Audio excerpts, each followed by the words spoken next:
Seja o Senhor. Vamos orar mais uma vez. Inclina sua cabeça.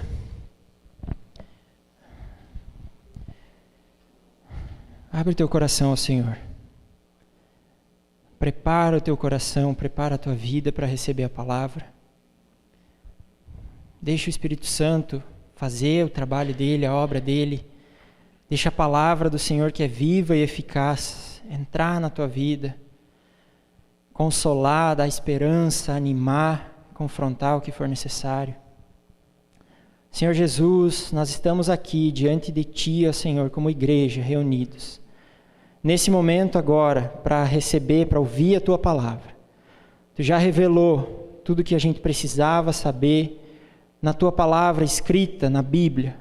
O Senhor Jesus veio, se fez carne aqui, viveu de modo que os nossos olhos puderam ver e as nossas mãos apalpar, e nós contemplamos a Ti, Senhor.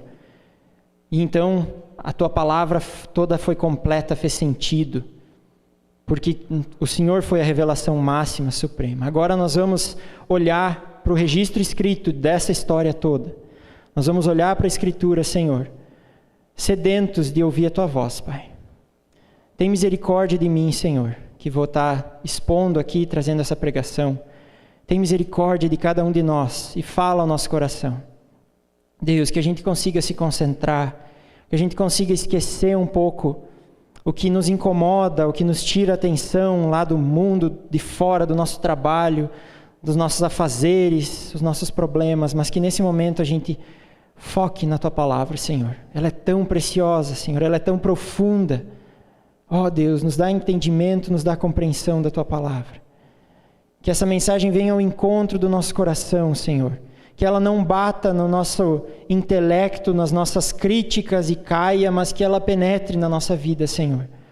Oh Deus, tem misericórdia de nós. E fala ao nosso coração. Que a gente saia daqui cheio de Ti, Senhor. Cheio de Ti. Louvado seja o Teu nome. E é no Teu nome que oramos. Amém. Já pode abrir tua Bíblia, em 1 Pedro.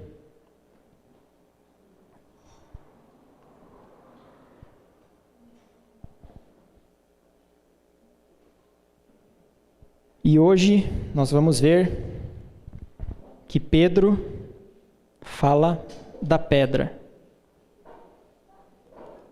Pedro fala da pedra. Isso me fez lembrar um poema, uma poesia do Carlos Drummond de Andrade. Tinha uma pedra, no meio do caminho tinha uma pedra. Tinha uma pedra no meio do caminho, tinha uma pedra. No meio do caminho tinha uma pedra. Nunca me esquecerei desse acontecimento na vida de minhas retinas tão fatigadas.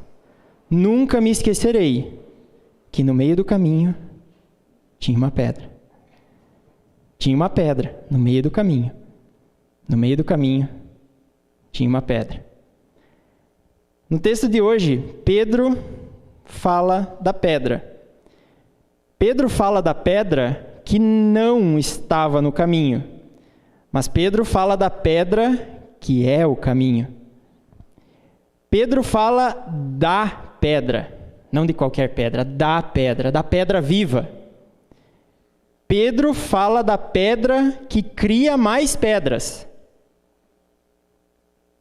Pedro fala da pedra que foi rejeitada e de pedra rejeitada passou a ser pedra principal. Pedro fala que nós podemos nos aproximar dessa pedra e que nos aproximando dessa pedra seremos nós transformados em pedras vivas. Nesse ponto você deve estar pensando, que papo de pedra é esse? Só pode que o pastor tomou uma pedrada na cabeça. Vamos ler o texto, talvez vai ajudar a gente a entender esse papo de pedra. 1 Pedro, capítulo 2, versículos 4 a 8. À medida que se aproximam dele, a pedra viva, rejeitada pelos homens, mas escolhida por Deus, e preciosa para Ele, vocês também estão sendo utilizados como pedras vivas na edificação de uma casa espiritual, para serem sacerdócio santo, oferecendo sacrifícios espirituais aceitáveis a Deus, por meio de Jesus Cristo.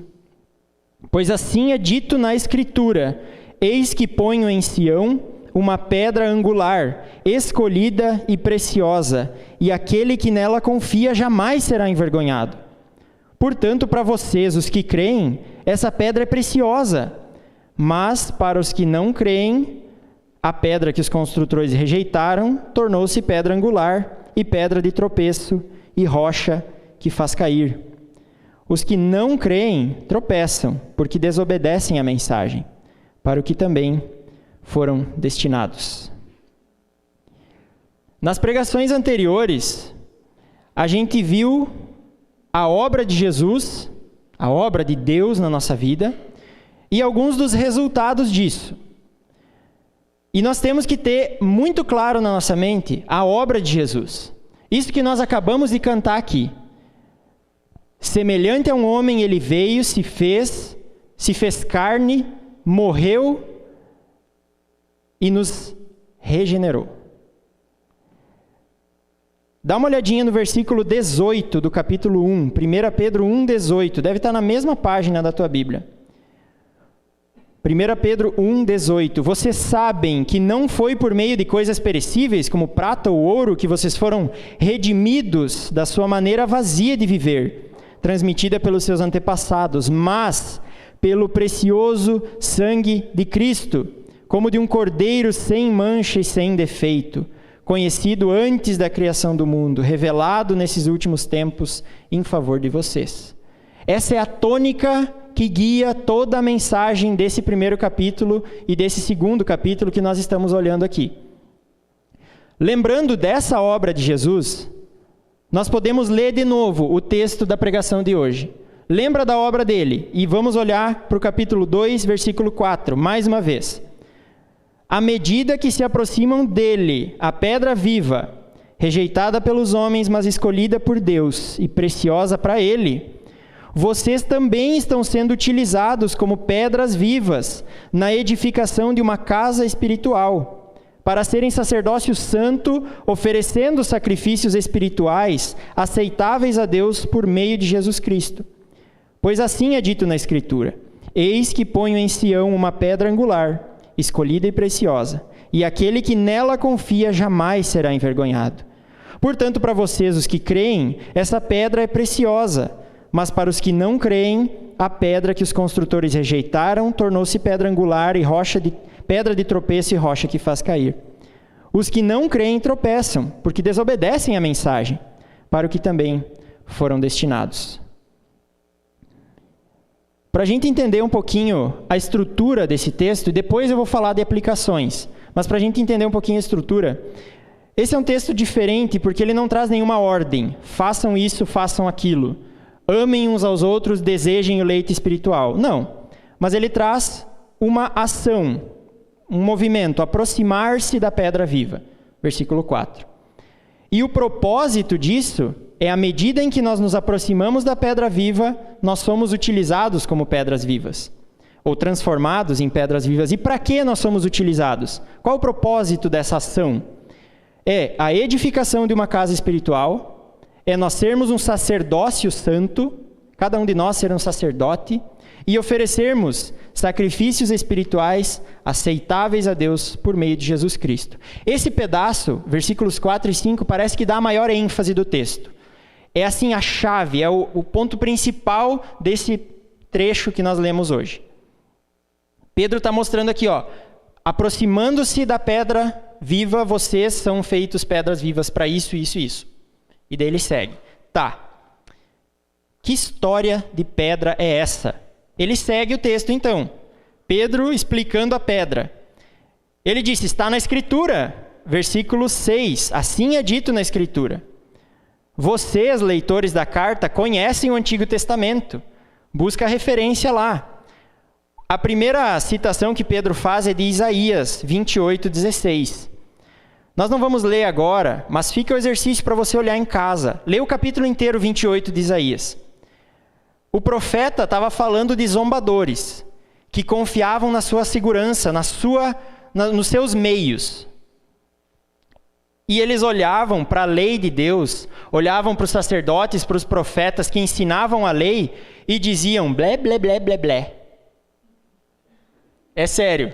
O texto bíblico traz uma frase que no original é cave la cave, save la save. Eles falavam assim, blé, blé, blé, blé, blé, blé, blé. Lei, lei, lei, mandamento, mandamento, obedece, obedece, obedece. Ou seja, zombando da lei. Eu me basto. A minha segurança, a minha força me basta. Os meus bens me bastam. Aí o que o profeta fala? Ou ele registra que Deus fala? Vocês que fazem isso serão envergonhados e destruídos. Mas quem confia na pedra angular, na pedra fundamental, não. Quem confia na pedra e não na sua própria força, será mantido, ficará firme. Primeira citação que ele faz. Segunda citação, versículo 7, é de um salmo, Salmo 118, 22. E é um salmo inteiro, se você ler, é o capítulo que está no meio da Bíblia. Antes dele e depois dele tem o mesmo número de capítulos. E o versículo que está no meio desse salmo, que seria o meio da Bíblia mesmo, diz: melhor é confiar em Deus do que confiar nos homens. Melhor é confiar no Senhor do que confiar nos príncipes. É um salmo inteiro falando de confiança. E o versículo 22 diz: a pedra que os construtores rejeitaram tornou-se pedra angular. Aquele que todos desprezaram e não confiaram, que foi Deus que botou lá, se tornou a pedra principal. Pedro cita esse texto. E o terceiro texto que ele cita, versículo 8, é uma citação de Isaías de novo, capítulo 8. E naquele momento, havia um anúncio de guerra. Os inimigos estão chegando, já tomaram Paraná e Santa Catarina. Estão aí na fronteira e vão invadir a nossa terra também. E o povo... O que vamos fazer? Vamos fazer tratado, vamos buscar ajuda nos outros países. E os inimigos, e Deus vem e diz: abre o olho. Vocês acham que o inimigo é o pior que pode acontecer para vocês? É o Senhor dos exércitos que vocês deviam temer e obedecer os mandamentos e ter pavor dele. Não dos inimigos. O inimigo é nada para o Senhor. Mas vocês estão se preocupando com o que é errado. E daí ele cita esse texto. O Senhor dos exércitos pode ser um refúgio para aqueles que nele confiam, mas também uma pedra de tropeço e uma rocha que faz cair, para aqueles que desdenham, para aqueles que não confiam. Parece que essa história da pedra marcou a vida de Pedro. De verdade. Mateus 16... mostra Jesus perguntando para os discípulos: quem é que estão falando por aí que eu sou? Daí disseram: que tu é um profeta, tu é um agitador, tu é um líder político, alguma coisa assim. E daí Jesus pergunta: e vocês? Quem dizem que eu sou? Aí o Pedrão, que é sempre o primeiro a falar, fala: tu és o Cristo, o Filho do Deus vivo. E Jesus diz: muito bem, isso não foi carne e sangue, uma pessoa que te revelou, mas foi o Espírito de Deus. E ainda Jesus diz: e eu lhe digo que você é Pedro, e sobre essa pedra, esse Cristo que você acabou de falar, sobre essa pedra será edificada a igreja, e as portas do inferno não prevalecerão contra ela, ou não poderão vencê-la. Bom, esse foi o primeiro momento, talvez, que Pedro ouviu falar da pedra, que Jesus disse: é sobre essa pedra que a igreja inteira será construída. Depois, em Atos 4:11, Pedro é levado diante do Sinédrio. E eles perguntam: do que tu tá pregando? Que história é essa aí desse Cristo, desse Jesus? E o Pedro dá de dedo neles e diz: Jesus, aquele que vocês crucificaram, Deus o fez Senhor e Cristo. E ele diz: esse Jesus é a pedra que os construtores, ou melhor, que vocês construtores rejeitaram, e que se tornou a pedra angular. Então ele entendeu quem era a pedra da história. Jesus é essa pedra. Jesus é a pedra fundamental. Naquela época em que não se tinha concreto, cimento que nem tem hoje, que gruda uma pedra, um tijolo no outro, as pedras eram, as construções eram feitas assentando, equilibrando, modo de dizer, né, as pedras uma em cima das outras. E tinha que começar a construção em algum lugar. Então eles normalmente começavam na esquina, no canto, e botavam uma pedra maior, que ia ficar firme, sólida ali, que não ia mexer de jeito nenhum, e iam apoiando as outras a partir daquela ali. Essa ideia que Pedro dá e que toda a palavra dá, que Jesus é essa pedra de esquina principal, fundamental, que suporta toda a construção da igreja. E passou mais um trecho do texto de Pedro aqui. E aqui é uma ênfase assim, mais ou menos, que ele já está dando. Lembra, primeira parte lá é ênfase principal. Ele explica agora quem é essa pedra. E por fim, ele diz, encerrando, quem não crê, não confia nessa pedra, tropeça. E o termo original lá do tropeçar é dar uma topada, chutar, assim, dá aquele trupicão que arranca a ponta do dedo. Tropeça e machuca o pé. Quem não crê nessa pedra, tropeça e machuca o pé. E foi destinado a isso. Foi destinado à desobediência. O que eu quero destacar aqui é que não é a ênfase de Pedro dizer quem é destinado ao quê, isso ou aquilo. Ele não está preocupado, ele só largou ali. A ênfase que ele quer dar é que nós podemos nos aproximar da pedra e o que é que a pedra faz com a gente. Tendo entendido quem é a pedra e como é que esse texto foi formulado, a gente pode aplicar isso aí a nós. E eu quero trazer aí 2 pontos principais, né? Com base no versículo 4 e 5. Então, em primeiro lugar, eu posso me aproximar da pedra viva. Eu posso me aproximar da pedra viva. Esse texto de Pedro aqui, isso é um exercício importante que a gente deve fazer, é olhar para todo o texto bíblico e pensar como é que ele se relaciona com o Evangelho, como é que ele se relaciona com Cristo. Todo o texto da Escritura se relaciona com Jesus de alguma maneira. E esse texto aqui, ele é resultante, ele vem depois. O que é que a fé no Evangelho faz na nossa vida? Então, isso você já ouviu e nunca é demais falar. De ser humano, caído, pecador, rebelde, merecedor da morte, separado, afastado, longe de Deus. Alvo da ação divina. Deus vem e age, intervém na história, intervém na nossa vida e muda isso. Mudou a chave. De afastado, longe, morto, podre em pecados, ele nos faz alguém novo, que pode se aproximar dele, pode chegar perto da pedra viva. Então, regenerado pelo sangue de Cristo, lembra que eu falei antes, nós somos feitos novos, regenerados. Semana passada eu bati bastante nessa tecla. Somos regenerados. E sendo regenerados, nós temos a permissão de chegar perto dele. E quanto mais perto dele, mais ele nos transforma. Hoje em dia, virou muito comum, já faz um tempo, né? Mas cada vez mais assim, fazer decoração com coisa antiga, coisa velha, né? Ou a pessoa pega uma coisa velha e faz daquilo uma peça de decoração. Pede máquina de costura, uma estante, uma mesa antiga, uma roda de carroça, alguma coisa velha. Normalmente aquele negócio que está tirado no pátio de alguém, está jogado lá, está lá na ferrugem, meio estragando, na chuva, no sol, mas alguém olha para aquilo e diz, mas ainda dá para salvar isso aí. Ainda dá para fazer alguma coisa que presta. E pega aquilo lá, e daí limpa, lixa, né, inverniza, pinta, e daí fica uma coisa diferente, nova, né, antiga.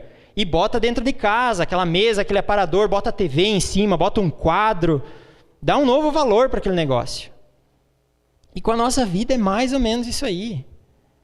De atirado, longe, separado, sem valor. Alguém um dia olhou para nós e disse, ainda dá para salvar. Ainda dá para fazer alguma coisa. E daí ele lixou. E daí ele tirou pedaço, ele tirou barro grudado, ele tirou ferrugem. Está tirando. e está invernizando, e está dando um novo valor. E não só isso, Ele nos coloca para dentro de casa. É isso que Deus faz com a nossa vida. De algo longe, desprezível, Ele nos faz algo novo e nos coloca dentro de casa.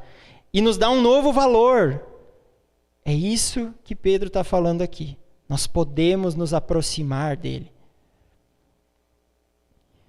Então eu recebo essa permissão. E mais do que me aproximar, só chegar perto, eu posso me fundamentar nesse Deus. Eu posso me fundamentar, me basear, me apoiar nesse Jesus. Ele pode ser a minha rocha segura, é aquilo que dá firmeza para toda a minha vida. E eu quero ler com você o texto de Mateus. Abra sua Bíblia em Mateus, capítulo 7.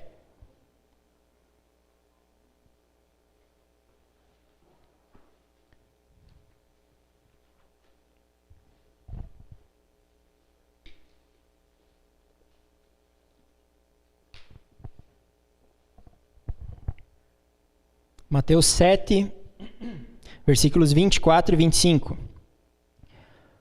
Jesus falando: portanto, quem ouve essas minhas palavras e as pratica, é como um homem prudente que construiu sua casa sobre a rocha. Caiu a chuva, transbordaram os rios, sopraram os ventos e deram contra aquela casa, e ela não caiu, porque tinha seus alicerces na rocha. Então é isso que Deus nos permite fazer. Em vez de estar lá no tempo, tomando chuva, tomando vento, sofrendo com as dificuldades da vida, sem Ele, a gente pode sofrer as dificuldades da vida com Ele, fundamentado nele, numa rocha que eu sei que não vai mexer e não vai cair, não vai me desamparar. Aquele documento que nós estamos estudando com os jovens, o Catecismo de Heidelberg, a primeira pergunta, ele funciona assim: perguntas e respostas com os textos bíblicos. E a primeira pergunta é: qual é o seu único fundamento na vida e na morte? E um pedaço da pergunta é esse. Um pedaço da resposta, desculpa. O meu único fundamento é meu fiel Salvador, Jesus Cristo. E mais um pedaço: com o seu precioso sangue, Ele pagou por todos os meus pecados e me libertou de todo o domínio do diabo. Agora, presta atenção, Ele me protege de tal maneira que sem a vontade do meu Pai do céu, não perderei nem um fio de cabelo. Glória a Deus. Mateus 10, 29 diz o seguinte, se você quiser abrir, passa 3, 4 folhas da Bíblia para frente aí.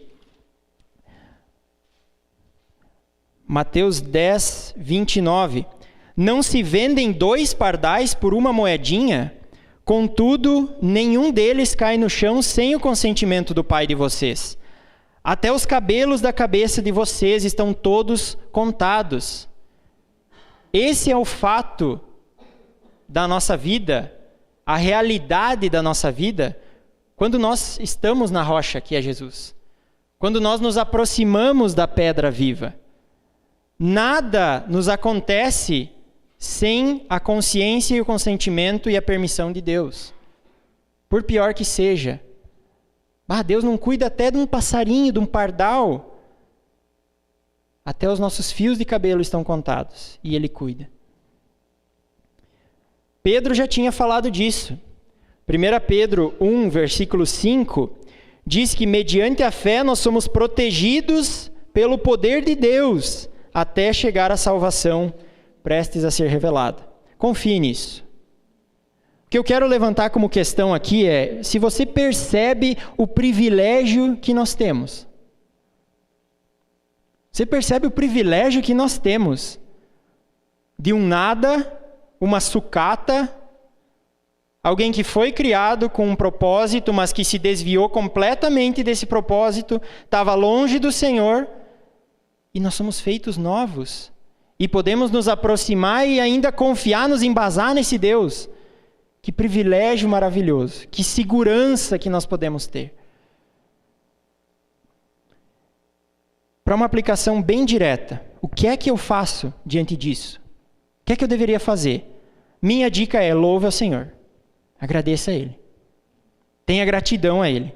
Tenha um coração grato por essa bênção essa graça, esse presente da proximidade. Você pode se aproximar do Senhor. Teve uma época em que as pessoas precisavam esperar 1 ano, e era uma pessoa, o sumo sacerdote, que ia lá e entrava na presença de Deus, e corria o risco de morrer, se ele não tivesse se purificado completamente. Por isso que ele tinha uns sininhos embaixo da roupa e ia com uma corda amarrada na barriga, dentro do Santo dos Santos, que era um lugar bem reservado do templo. E ele entrava lá, e os de fora ficavam ouvindo. Opa, parou o sininho, chacoalhou demais aí, parece que caiu, puxa a corda. O sacerdote podia morrer. Antes era assim. Hoje nós temos acesso a Deus de forma aberta, livre. Então tenha gratidão no seu coração. Olha só, que isso seja o principal motivo da sua gratidão. E não só coisas físicas. E daí entra um ponto interessante aqui. É normal a gente perceber e a gente agradecer, principalmente pelas coisas físicas.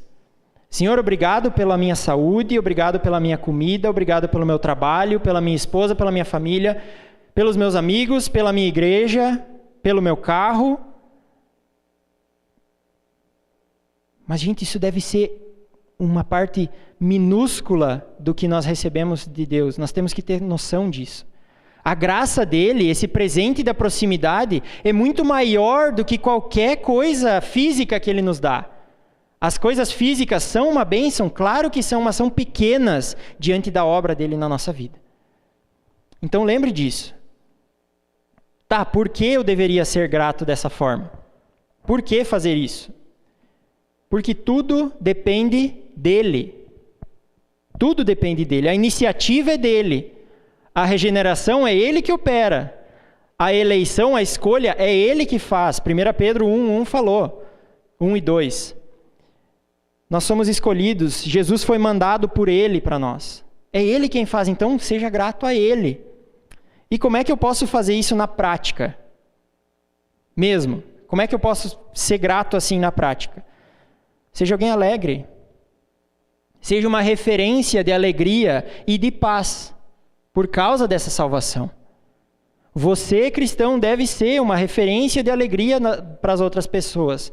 Não de alguém rabugento. Não de alguém que murmura. Não de alguém que está sempre infeliz com alguma coisa. Mas pense o tamanho do presente que você ganhou e demonstre isso para o mundo. Não sinta falta de coisas físicas. E isso é difícil. Não sinta falta de coisas físicas. Aquilo que você não tem agora é porque você não precisa agora. Se o Senhor é o nosso pastor, de nada nós temos falta. Se eu não tenho agora, eu não preciso agora. Isso é difícil, mas é possível. Lembra do tamanho do presente que você recebeu. E o quão grande ele é e o quão pequenos são as nossas coisinhas que nós queremos.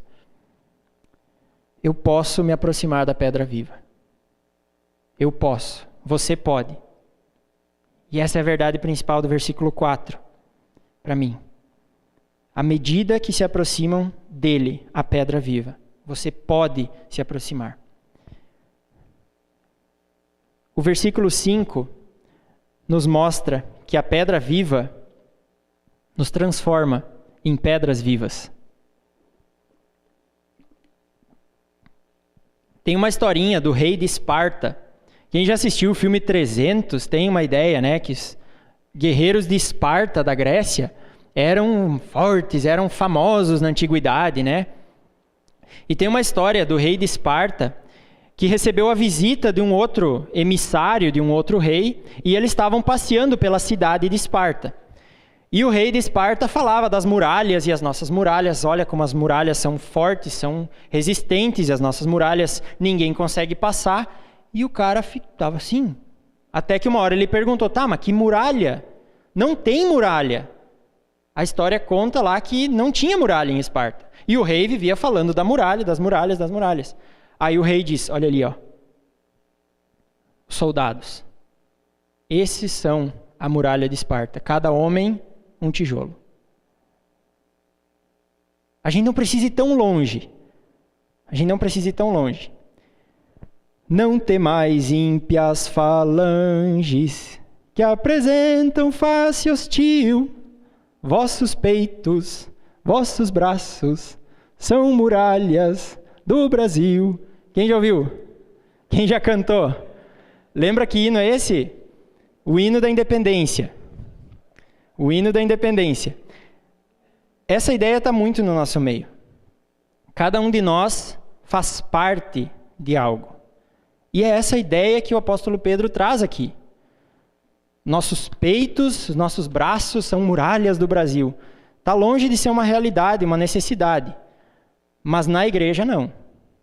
Porque Pedro diz, à medida que se aproximam dele a pedra viva, vocês também estão sendo utilizados como pedras vivas na edificação de uma casa espiritual.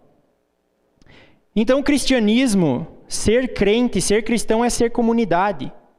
Não dá para separar cristão da sua comunidade. O verdadeiro cristão só acha seu lugar quando está sendo usado de forma útil na igreja, ou na construção dessa casa espiritual. Presta atenção nessa frase. O cristão verdadeiro só acha seu lugar certo quando ele é utilizado de forma útil na construção dessa casa espiritual. O que é que eu faço então? Seja parte. Seja parte da igreja. Não seja alguém que entra e sai, que vem e vai embora. Seja parte da igreja. Seja um tijolo ou uma pedra viva da igreja. Seja parte. Tá, por que é que eu deveria fazer isso? Porque Deus quer utilizar você como parte da obra dele. Deus quer, tu já parou para pensar nisso? De pecador, longe, afastado, para regenerado, restaurado, para útil na obra. É o que ele quer. É o que Deus quer para a sua vida. Não que você seja alguém que suga, que só aproveita, mas alguém que contribua com a obra. Como é que eu posso fazer isso na prática? Vamos lá. Se envolva, seja parte, se coloque à disposição, em primeiro lugar, de Deus e também da igreja, das pessoas. Se coloque à disposição, Senhor, eu quero ser útil. Me mostra como. Mostra que dom eu tenho. Eu acho que eu não sei fazer nada de útil para a obra. Mas Deus conhece. Chega para alguém da igreja e diz, eu quero ser útil. Eu tenho facilidade com isso, isso, aquilo. Não tenho facilidade com nada disso, mas quero ser útil. Se coloque à disposição. Mais umas ideias aí, ó. Discipula alguém. Busca mais tijolos aí para a obra. Discipula alguém. Tem um alvo evangelístico. Não guarde essa verdade para a tua vida só. Compartilha isso. Doe Bíblias, pague acampamento para alguém, visite alguém, dá o seu dízimo, dá oferta para missões. Isso é fazer parte também. Contribua também financeiramente. Trabalhe em algum ministério. Adolescentes, jovens, juniores, homens, mulheres, famílias, casais, música, multimídia, está precisando de gente. E tem gente. Só falta trabalhar. Se envolva em oração também. Se envolva em oração. Isso é uma das partes e é importante. Se importe com a sua igreja. Me veio na mente a situação da gente estar orando por pessoas doentes.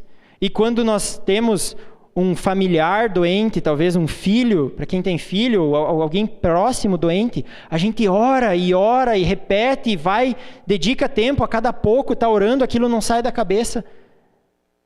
E por que nós não oramos tanto pela igreja? Ou por quem está próximo de nós, que não é assim um familiar que está doente numa situação assim? A igreja é família também. Então se envolva nesse sentido também. Se envolva. Seja parte. Seja um tijolo útil na construção dessa casa espiritual. Pedro também nos fala que nós somos sacerdócio santo. À medida que nos aproximamos da pedra viva, somos utilizados como pedra viva na construção de uma casa espiritual e somos sacerdócio santo. Então o sacerdote, ele tem acesso a Deus. Sempre foi alguém que fazia essa conexão com Deus. Ele é responsável por levar outras pessoas a Deus, ou levar Deus às pessoas. E nós hoje somos alguém que deve fazer uma ponte entre as pessoas e Cristo. O que é que eu faço então? Leve Deus às pessoas. Faça essa conexão. Faça essa conexão. Olhe os problemas das pessoas ao seu redor como oportunidades do amor de Deus agir. Me fez lembrar de quando a gente foi para a viagem missionária com o Wake Up, lá no primeiro ano do seminário. Nós fomos para a Bolívia. E daí lá, tudo diferente, nós passamos uma semana lá. E eu lembro que eu comecei a ver assim, nós ia visitar crianças, famílias inteiras, ia nas igrejas, ouvia os problemas das pessoas, orava junto, evangelizava. E eu sempre via assim, nossa, olha, o cara ali está com um problema no casamento. Vamos orar por isso, Jesus pode resolver teu problema.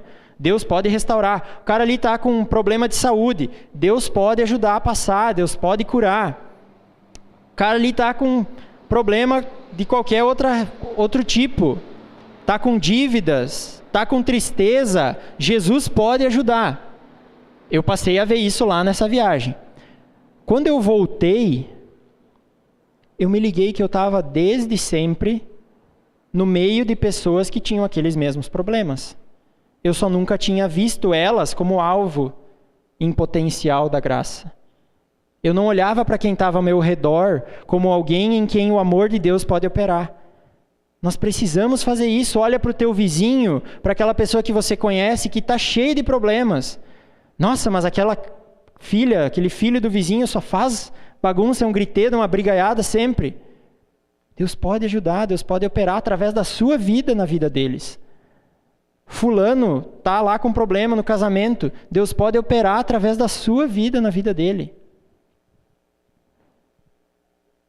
Por que é que você precisa fazer isso? Por que é que eu preciso fazer isso? Porque você também recebeu o amor de Deus de graça. A comparação que dá para fazer é um mendigo que encontrou o lugar onde distribuem comida de graça. E ele vai agora e avisa todos os mendigos que ele conhece de onde tem comida para eles irem lá e comerem também. Essa é a nossa situação. Nós recebemos de graça. E o nosso dever agora é ir falar para os outros que precisam também dessa graça. Como é que eu faço isso na prática? Não se omita quando alguém dá uma abertura. Quando alguém vem e comenta com você, mas está difícil tal situação. É muito fácil ficar quieto ou dizer, pois é, né? E daí troca de assunto e pronto. Não se omita quando alguém dá uma abertura dessa. Conecte essa pessoa com Deus, você é um sacerdote. Faça essa conexão, esse meio de campo. Usa o teu testemunho de vida, de transformação, testemunho de uma situação específica. Olha, eu não vivi isso, mas eu conheço alguém que viveu e essa pessoa fez isso e aquilo, entregou a Deus e ele ajudou. Deus pode te ajudar também. Ou eu já vivi isso e eu sei que Deus pode fazer isso e isso na tua vida. É seu dever fazer isso. Você é sacerdote santo diante do Senhor. E lembra, você faz isso por meio de Jesus. É o final do versículo 5. Através da força que Jesus te dá. Então tu pode confiar nisso. Por fim, último destaque aí. Nós somos sacerdotes santos para oferecer ou oferecendo sacrifícios espirituais aceitáveis a Deus por meio de Jesus Cristo. O fato é que o sacerdote faz ofertas a Deus. Se você já leu alguma parte do Antigo Testamento, lembra como é que era o sistema sacrificial, o culto não era isso aqui que nós estamos fazendo. Tinha isso, que era uma das partes do culto, em que se cantava, em que era lida a lei, mas a parte principal do culto era o sacrifício. Então cada família trazia ali uma ovelha, trazia um boizinho, trazia uma cabra, um cabrito, e o sacerdote matava esse animal e queimava para Deus. Então aquela morte era a representação da morte da pessoa que ofereceu. Em vez da pessoa morrer pelo seu pecado, aquele animal morria e pagava o preço. Hoje isso aí passou. Jesus foi o sacrifício de uma vez por todas. Hebreus é muito claro em nos explicar isso. Ele foi o sacrifício perfeito para acabar de uma vez por todas com todos aqueles sacrifícios repetidos. Ele deu um basta. Mas Deus ainda pede de nós sacrifícios espirituais, aceitáveis. Então o sacerdote, ele faz do seu trabalho, ele faz do seu culto, ele faz da sua vida, do seu corpo, uma oferta a Deus. Abre a tua Bíblia em Romanos. Romanos capítulo 6.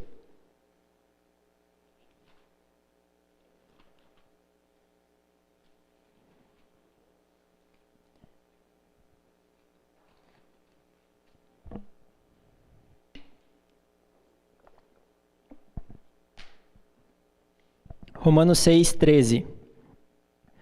Não ofereçam os membros do corpo de vocês ao pecado, como instrumentos de injustiça. Antes, ofereçam-se a Deus como quem voltou da morte para a vida, e ofereçam os membros do corpo de vocês a Ele, como instrumentos de justiça. Passa algumas páginas para Romanos 12. Romanos 12, versículo 1, diz: Portanto, irmãos, rogo-lhes pelas misericórdias de Deus que se ofereçam em sacrifício vivo, santo e agradável a Deus. Esse é o culto racional de vocês. Não ofereça seu corpo, meu irmão, como instrumento de injustiça, como uma coisa que vive pecando, que é usada para pecado, que é usada para injustiça. Não ofereça seu corpo assim para Deus, mas se ofereça como um sacrifício vivo, que deveria ser perfeito no Antigo Testamento, e como Jesus foi perfeito, nosso sacrifício vivo deve ser agradável, aceitável ao Senhor. Tá, por que fazer isso? Por que eu deveria me oferecer? Porque nós somos tirados, resgatados, pinçados de um poço de lama de pecado. Nós somos extraídos de lá, resgatados. Isso me fez lembrar do filme Mar de Fogo. Talvez tenha o título original é Hidalgo. É um filme que mostra uma corrida de cavaleiros no deserto. Lá no deserto da Arábia, e é uma corrida de vários dias, que tem cavaleiros, homens lá de várias nacionalidades, e correm, né? E tentam chegar de uma ponta a outra lá do deserto. E tem um momento que o personagem principal passa, e durante aquele trajeto todo é cada um por si. Eles podem morrer, podem se matar um ao outro, enfim. E ele passa e ele vê um outro competidor atolado na areia movediça, com areia até no pescoço. E ele para, joga uma corda, tira ele de lá, mesmo o cara reclamando e não querendo, porque achava que era a vontade de Deus lá, de Alá, que ele morresse, ele resgata o cara. E tendo resgatado, aquele homem lá devota a sua vida a ele e diz: então, a partir de agora, eu também vou te proteger, porque você me resgatou daquela morte certa em que eu estava. É essa a ideia. Nós fomos tirados de um lugar sem saída pela nossa força. Deus nos resgatou. Então devota a sua vida a Ele. Entrega. Você nunca pode perder a consciência de que você foi resgatado com um propósito. Não foi só por resgatar, só por amor que Deus te tirou e agora pronto, viva feliz para sempre. Você foi resgatado com um propósito, com um objetivo de devotar sua vida ao Senhor. Como é que eu faço isso na prática? Trabalhe amanhã, de manhã, como se fosse para Deus. Amanhã e terça e quarta e quinta e sexta e sábado de manhã. Trabalhe como se fosse para o Senhor. Não para o teu patrão e não pelo teu salário, não pela tua promoção. Cultue, ore, cante a Deus e pare de pensar no que o outro que está do teu lado vai pensar de ti cantando daquele jeito. O teu culto é para o Senhor. Abre o teu coração, derrama o teu coração diante de Deus em oração e em louvor. É isso que Ele quer. Cuida do teu corpo. em saúde e em honra ao Senhor. Gula, preguiça, também são pecados. A gente não fala muito disso, mas gula, comer demais, é pecado. E no caso como o meu, que como e não engordo, também é pecado. O problema não é ficar gordo por comer demais, o problema é comer demais, se descontrolar. Isso também é errado, gente. Também faz parte do nosso sacrifício vivo ao Senhor. Enfim, gente, por meio de Jesus é que a gente vai fazer isso. Por meio dele, pela força que ele dá. Pensa aí numa casa de tijolos caindo aos pedaços. Acho que todo mundo já viu alguma coisa assim, aquelas construções que ficam na beira da estrada. Uma casa caindo aos pedaços. Caiu, quebrou o telhado, não tem mais janela, não tem porta, mas dá para ver que já foi uma casa. Até foi uma casa boa, né, quando foi construída, mas ficou abandonada, o dono não morou mais lá. Ela foi se deteriorando, virou ninho de tudo que é bicho que você imaginar. Tudo que é sujeira, não dá para morar naquela casa. Mas aí alguém compra essa casa. E em vez de ir lá na marreta e demolir tudo, ele desmonta essa casa. Ele tira os materiais para reaproveitar. E ele cava um novo alicerce, que chega até numa rocha sólida, num lugar que não vai ter risco de estragar. Ele limpa os tijolos, tira o cimento velho lá, tira o que dá para tirar de sujeira, as pedras, as lajotas que deu para aproveitar. E ele começa a construir uma casa nova. Então, uma casa totalmente nova, do jeito certo. Uma casa que vai ser útil. Mas não uma casa assim qualquer, para deixar lá, para alugar, mas uma casa para ele mesmo morar.